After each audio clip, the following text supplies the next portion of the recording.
we understand that you're into music.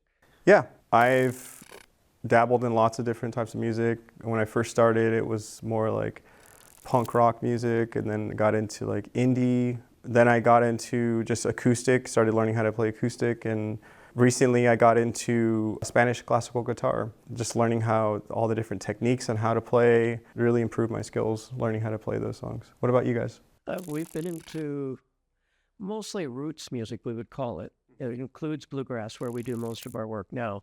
It has included, a little bit of light jazz, and also some folk, and almost all of it's been, as far as our performing is concerned, it's been gospel basically. How did you guys get into that style of music? Was it just something that's intrigued you, or? Mostly it was the instruments, I would think. Although Diana's first guitar was mainly a Sears guitar, I think, that my sister had. And I learned to play just finger-picking style on it. And then when I met Don, I'd say I took up the flat pick about 20 years ago. And because I'd never used any picks until then. I think the style has morphed now into more bluegrass, but part of me still remembers the other picking part, which can add flavor to other types of songs. We don't only do bluegrass. Right. You've played double bass a little bit too. I also play double bass. Mm-hmm. And there you don't have the frets, so it's a little bit more critical. Yeah. Like violin. Yeah. It's fun though. There's a lot of techniques like the slapping and everything like that. I'm like, and you see these guys take off with it. Like I was into rockabilly for a little bit, and you you see these guys doing it. And I remember watching a show where the guys actually propped it up so he's standing on the bass while playing it. And I'm like, this guy's going off on it, and it sounds amazing. And he's standing on top of the bass at the same time. Yeah. It's a show, but it's like a performance at the same time. It was really cool. Were you guys into rockabilly? I saw you hit his leg when I said. Well, the reason she's grinning is the bass that I have was set up for rockabilly. Oh, really? It's a 1930s Alcoa double bass. Mm-hmm. And it's aluminum. Aluminum. Oh, it's aluminum. Yeah. Made by the Alcoa company. Okay. Yeah. It's a fun bass, but I don't pretend to You don't play stand on it? and I wouldn't. Yeah, it's on. In fact, I probably wouldn't even try to stand on it. Yeah. So we actually met at a Bible conference because of the music. I was a student at La Sierra, and I had worked at Cedar Falls, and Cedar Falls had asked if I would represent them at Wawona at a Bible conference, and playing banjo for their musical side of things. Diana had been asked the same thing by her academy, Rio Lindo, if she would go in and represent them musically. And that's how we met. A long time ago. What year was that? During the first quarter of 72. It was in the fall. Yeah, it's fall quarter. So you were playing banjo at the time, and you were playing guitar? Right. Oh, okay. Awesome. So have you done a lot of music in church?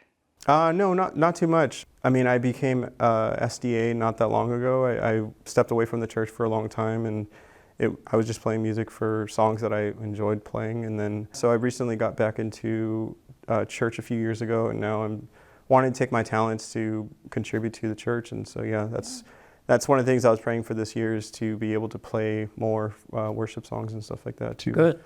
Yeah.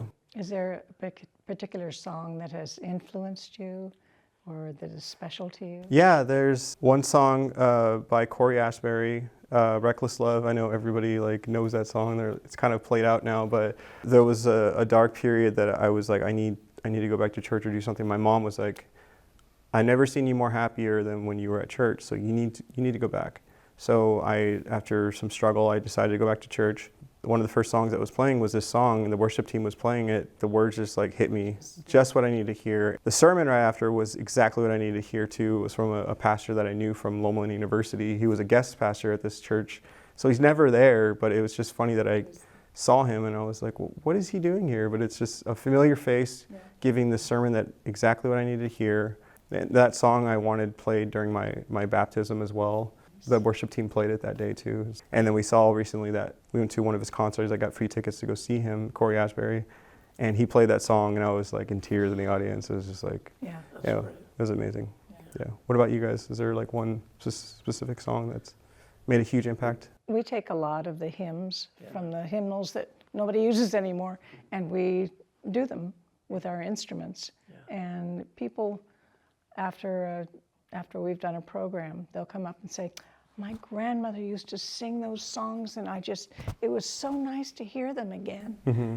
We did an arrangement of Amazing Grace to the tune of House of the Rising Sun.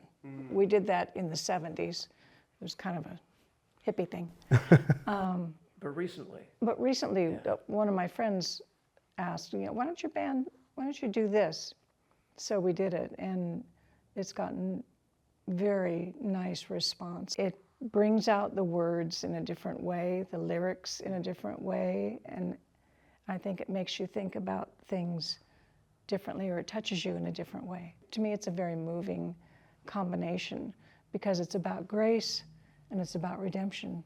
The tune is an old tune, even though people associate it with House of the Rising Sun. It's an old tune. They made it famous, but it's been around a lot longer than they have. Yeah. And then, of course, the words, the Amazing Grace words. That's what the artist I was speaking about, he ended with Amazing Grace. And we all sang it together. Yeah. And he said, just keep singing it. And then he went off stage, and that was the end of the show. And we just sang the verse and the chorus again. And then the lights came back on, and that was the end of the show. And I thought that was amazing because I'm like, most artists, they would stand up there and receive applause, but his main focus at the end of the day was everybody worshiping God. That's right. And he left, didn't come back on stage. There was no encore or anything like that. That was just the end of the show. Nice. And I was just like, that's great. Like, I love the focus was, on We God. worked up How Great Thou Art with 3 voices. Mm-hmm. We have a bass player who sings, has an amazing voice, and our fiddler sings, and then I sing. And we did How Great Thou Art at a bluegrass festival. Mm-hmm. Our sets that we do are all gospel, but most of your bluegrass bands are going to include 2 or 3 gospel songs anyway. That's one So of the nice things about bluegrass. it is nice. But when we started that song, several people in the audience stood up the whole song. Yeah. And just out of respect for that music, for that song, it was, That touched us. It was really nice. yeah. So you were a nurse. Like, can you elaborate? Like, how many years were you doing it? And Only 47. only 47 years? Yeah, I didn't make it to 48. Okay.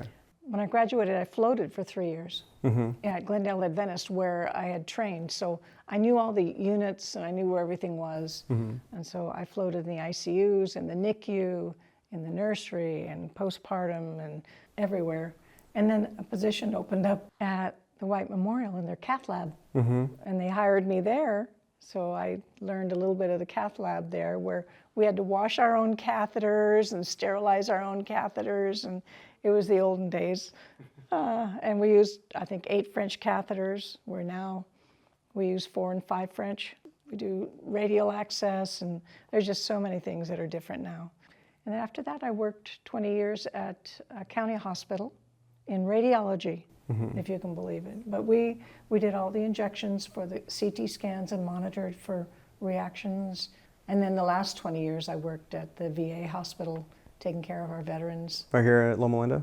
Yeah, here in Loma Linda. Awesome. Yeah. That's where I work right now. Just, Oh, really? Yeah, I love it. It's amazing to talk to these guys and the stories that they have. One of the World War II vets just passed away. He was 98 years old. It's amazing to know that, like, they're still around. And you're like, oh, wow, this guy was in that war, Yes. And so depending on the age, I'll ask them, like, hey, what wars were you in, or what did you do in the service, and they have tons of stories, and it's, it's really amazing to talk to them. Unfortunately, in ICU, we don't have a lot of them that are able to speak. A lot of them are like ventilators and stuff, but when they recover, it's really interesting to talk to them or talk to their families. They have tons of stories about what they've gone through and stuff like that. How long have you been at the VA? A little over a year. It's my first job. It's been a huge blessing to work there, meeting all these people and these guys, and huge respect for them. And it's a lot different than general population. it is. And unfortunately, like, they've been through a lot, and there's addiction and alcoholism that's also involved in some of their care. They're there for heart, and then you're like, why is this guy acting a little, and then you're like, oh, he has a history of alcoholism or, some drug dependency or something like that. Right. And there's a lot of coping involved, and seeing some of the things that they saw, and there's a requirement of understanding to understand what they've been through. So I'm like a history buff too, so like when I get to meet them, I'm like, oh, okay, I know about that war, or like I know about that. So yeah, Right, it's right. really cool. I love documentaries, so it's especially the war ones. So yeah. Well, it was really great to meet both of you, Diana and Don. It was great talking to you guys. Great meeting you too, Anthony. Thank It you. was very nice to meet you, Anthony.